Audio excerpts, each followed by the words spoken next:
तो 2021 से मैं चंद्रशेखर के साथ रिलेशनशिप में हूँ। फिर आपने ही कहा कि बाबा साहब अम्बेडकर ने 2 शादी की थी। स्टार्टिंग हम्म। में तो मुझे पता नहीं था कि चंद्रशेखर की शादी हो गई है।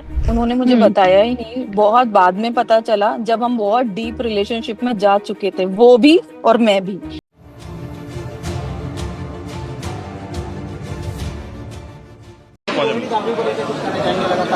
हाँ, ये बहुत इम्पोर्टेंट है आप लोगों के लिए। मैं आपको इसमें इतना ही कहूँगा, ये एक महिला के सम्मान से जुड़ा विषय है।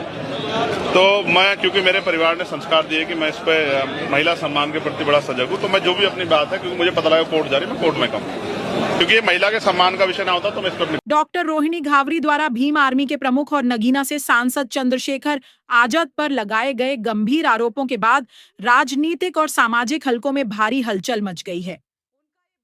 सोशल मीडिया प्लेटफॉर्म एक्स पर रोहिणी ने चंद्रशेखर पर मानसिक, भावनात्मक और शारीरिक शोषण का आरोप लगाते हुए कहा कि उन्हें केवल इस्तेमाल किया गया और बाद में छोड़ दिया गया।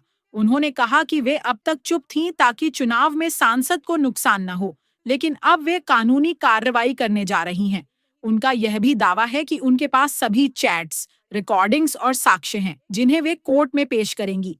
वहीं पहली बार चंद्रशेखर आजाद ने भी इस मामले पर प्रतिक्रिया दी और कहा कि यह महिला सम्मान का विषय है और वे इसका जवाब सार्वजनिक मंच पर नहीं बल्कि कोर्ट में देंगे। उन्होंने इसे एक साजिश करार देते हुए कहा कि उनके संस्कार उन्हें महिलाओं का सम्मान करना सिखाते हैं और वे इस मुद्दे को गरिमा के साथ निपटाएंगे।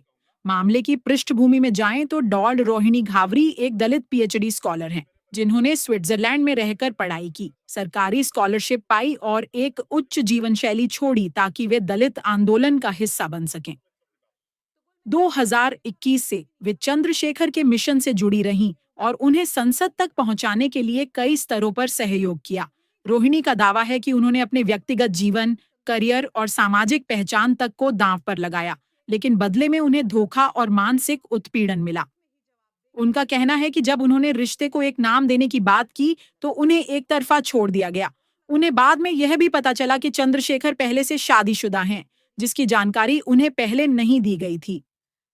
रोहिणी ने दावा किया कि वे इस सदमे से इतनी आहत हुईं कि उन्होंने आत्महत्या तक करने का मन बना लिया था। उन्होंने लिखा कि वे अब तक सिर्फ 1% सच्चाई ही सामने लाई हैं और यदि उन्होंने बाकी 99% सबूतों को उजागर कर दिया तो पूरा देश चौंक जाएगा। रोहिणी ने यह भी आरोप लगाया कि कई अन्य महिलाएं भी ऐसी ही स्थितियों का शिकार हुई हैं और वे अब एकजुट हो रही हैं।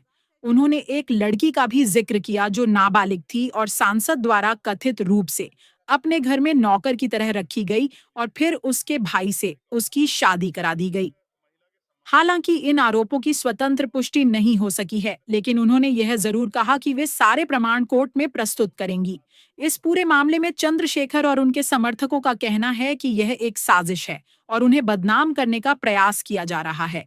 वे इसे राजनीतिक प्रोपेगेंडा बता रहे हैं और कह रहे हैं कि यह लड़ाई अब न्यायपालिका के सामने लड़ी जाएगी।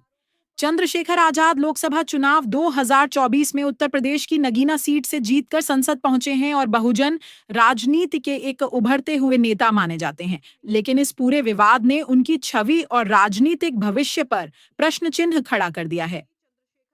दूसरी तरफ डॉक्टर रोहिणी घावरी के समर्थन में भी कुछ आवाजें उठ रही हैं जो महिला सम्मान और दलित आंदोलन की आड़ में हो रहे निजी शोषण की बात कर रही हैं। अब यह मामला सोशल मीडिया से निकलकर कानूनी और सामाजिक विमर्श की दिशा में बढ़ रहा है और सभी की निगाहें इस पर टिकी हैं कि कोर्ट में क्या सच सामने आता है और किसे मिलता है न्याय।